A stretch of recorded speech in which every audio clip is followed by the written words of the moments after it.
Dia ibu kosku, terkenal galak di siang hari, tapi malamnya, dia selalu memanggilku diam-diam. Aku tak pernah tahu apa yang sebenarnya dia inginkan, sampai malam itu terjadi sesuatu yang membuat jantungku berdebar.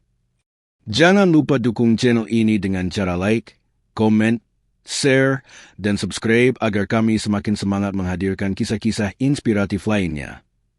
Aku baru saja pindah ke sebuah kos di pusat kota, tempat yang terkenal dengan aturan ketat dan ibu kos yang terkenal galak.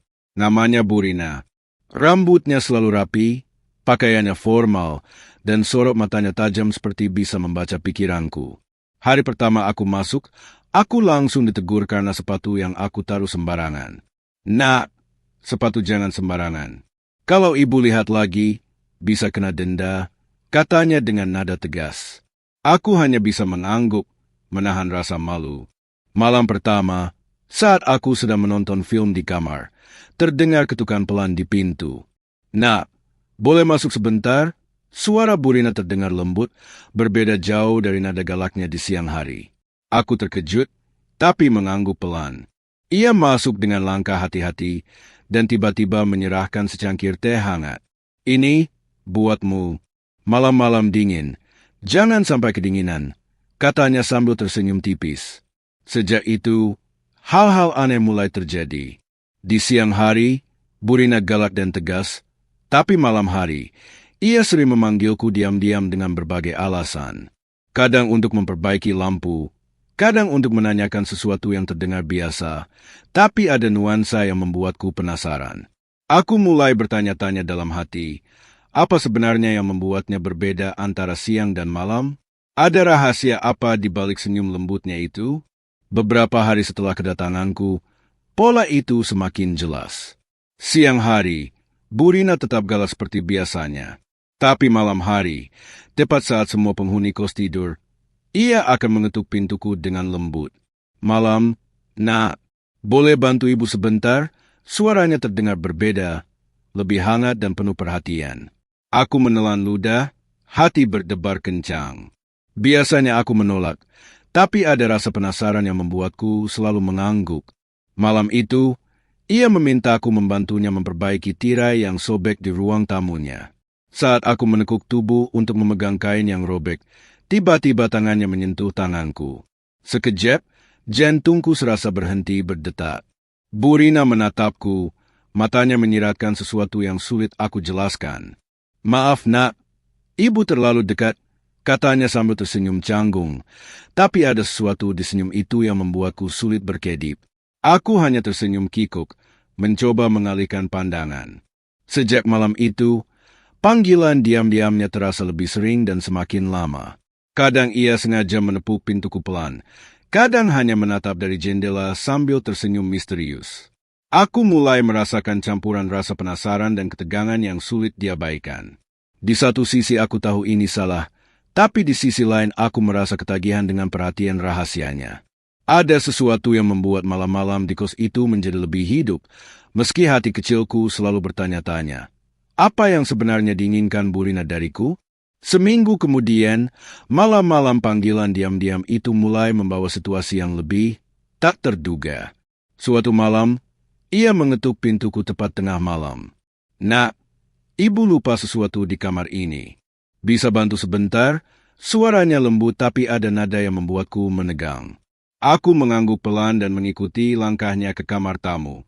Saat aku menunduk untuk mengambil sesuatu yang terjatuh, tanganku bersentuhan lagi dengan tangannya. Kali ini lebih lama. Aku menatapnya, dan matanya tidak lagi menampakkan rasa canggung, tapi ada kilau berbeda yang membuat tubuhku merinding. Ibu, maaf kalau terlalu dekat, katanya dengan suara bergetar tipis. Aku hanya bisa tersenyum canggung, tapi jantungku berdebar tak karuan. Ia kemudian menyuruhku memeriksa rak buku yang tinggi. Saat aku memanjat kursi, punggungku menyentuh tubuhnya dari belakang. Bau parfumnya yang hangat dan lembut membuat kepala dan hatiku terasa panas. Aku menelan ludah, berusaha tetap fokus pada tugas. Tapi ada sensasi aneh yang membuat bulu kuduku berdiri. Setelah semua beres, Burina menatapku lama. Terima kasih, nak. Ibu, Senang ada kamu di sini, katanya sambil tersenyum tipis, tapi senyum itu terasa seperti undangan yang sulit diartikan. Aku mulai sadar, malam-malam di kos itu bukan lagi hanya tentang tugas kecil atau bantuan biasa. Ada ketegangan yang mulai tumbuh di antara kami. Sebuah tarikan yang tak bisa aku jelaskan, tapi membuatku penasaran dan tergoda. Hari demi hari, panggilan diam-diam Burina terasa semakin sering. Aku mulai menunggu ketukan pintunya dengan campuran rasa takut dan penasaran. Suatu malam, ia mengetuk pintuku dengan suara lembut. "Nak, ibu butuh bantuanmu lagi. Bisa sebentar?" Kali ini suaranya terdengar lebih lembut, hampir memohon. Aku mengangguk tanpa bisa berkata-kata. Di ruang tamunya, ia menyuruhku memperbaiki lampu yang mati. Saat aku menunduk memegang kabel, tangannya menyentuh tanganku. Kali ini, ia tidak menarik tangannya lagi. Aku menatapnya, dan matanya menatapku dalam-dalam, membuat tubuhku terasa panas. "Tolong jangan lihat aku seperti ini," bisiknya pelan. Aku merasa jantungku hampir lepas dari dada. Perlahan, ia menyentuh pipiku dengan ujung jarinya, gerakan lembut yang membuat napasku tercekat. "Bu, ini salah." Suaraku gemetar, tapi hatiku berdebar lebih kencang daripada rasa takutku. Ia tersenyum tipis, menundukkan wajahnya, dan dengan lembut menyandarkan kepalanya ke bahuku. Bau parfumnya memenuhi indera penciumanku, membuat kepalaku terasa ringan dan bingung. Malam itu, aku baru menyadari satu hal. Panggilan diam-diamnya bukan lagi hanya tentang bantuan kecil. Ada ketegangan yang nyata, tarikan yang sulit diabaikan, dan perasaan yang semakin memuncak di antara kami. Aku menahan diri, tapi sulit menolak rasa penasaran dan hasrat yang mulai muncul. Tubuhku ingin mendekat, tapi akal sehatku berteriak agar berhenti.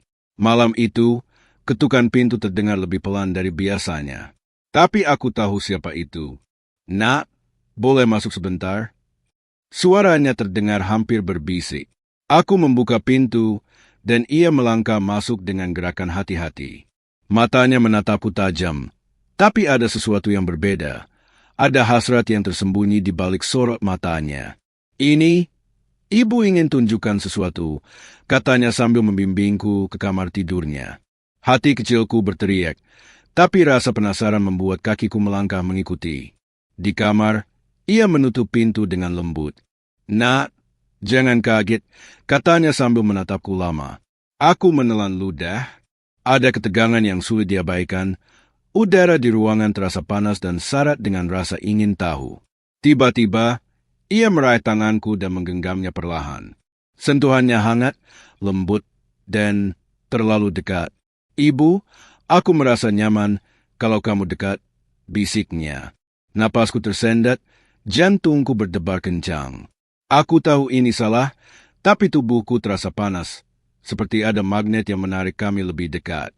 Tangan kami bersentuhan lebih lama, dan pandangannya yang dalam membuat aku merasa seolah-olah seluruh dunia menghilang. Malam itu, aku mulai menyadari satu hal. Rahasia yang ia simpan selama ini bukan sekadar perhatian biasa.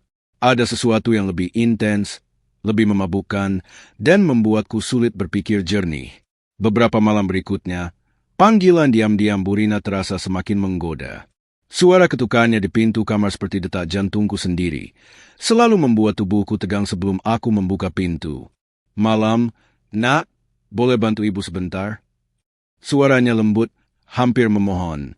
Kali ini, aku benar-benar menunggu kedukan itu dengan perasaan campur aduk, takut, penasaran, dan tergoda. Di ruang tamunya, ia menyuruhku memeriksa tirai yang rusak. Saat aku menunduk, tubuhku bersentuhan dengan tubuhnya dari belakang. Napasku tersengal, dan bau parfumnya memenuhi udara di sekitarku.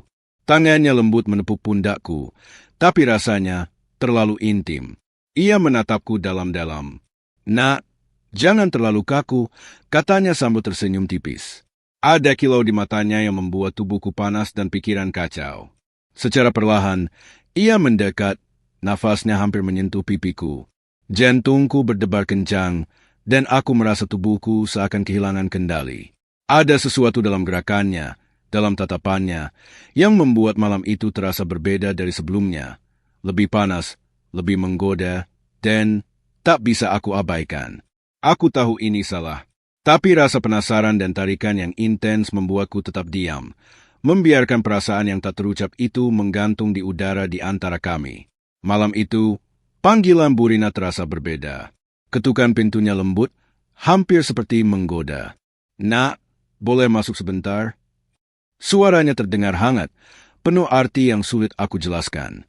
Aku membuka pintu, dan ia melangkah masuk perlahan. Matanya menatapku tajam, tapi ada sesuatu yang lebih. Ada intensitas yang membuat jantungku berdebar tak terkendali. "Ibu ingin sesuatu yang spesial malam ini," katanya sambil tersenyum tipis. Aku menelan ludah, tubuhku panas, tetapi rasa penasaran membuat kakiku tetap bergerak mendekatinya. Di ruang tamu, tangannya meraih tanganku. Kali ini genggaman itu tidak lagi singkat, tangan kami bersentuhan lama, hangat dan menggetarkan. Napasku tersengal, dan aku merasakan tak jantungnya seakan berpadu dengan detakku sendiri. Ia perlahan mendekat, wajahnya sangat dekat denganku. "Nak, jangan takut," bisiknya, suaranya bergetar tipis. Aku menatap matanya, dan rasanya dunia di luar ruangan itu hilang. Tubuhku terasa terbakar, tetapi otakku masih berbisik agar menahan diri. Burina menempelkan kepalanya sebentar di bahuku, sentuhannya lembut tapi membara. Seakan ada sesuatu yang ingin ia ungkapkan melalui kontak itu. Rasa panas, penasaran, dan ketegangan bercampur menjadi satu, membuat malam itu terasa tak terlupakan. Aku sadar, hubungan ini sudah melampaui sekadar panggilan diam-diam. Ada tarik-menarik yang sulit dihindari, sebuah permainan yang membakar perasaan dan membangkitkan hasrat yang selama ini tersembunyi. Malam itu, ketukan pintu terdengar lebih lembut, nyaris seperti bisikan.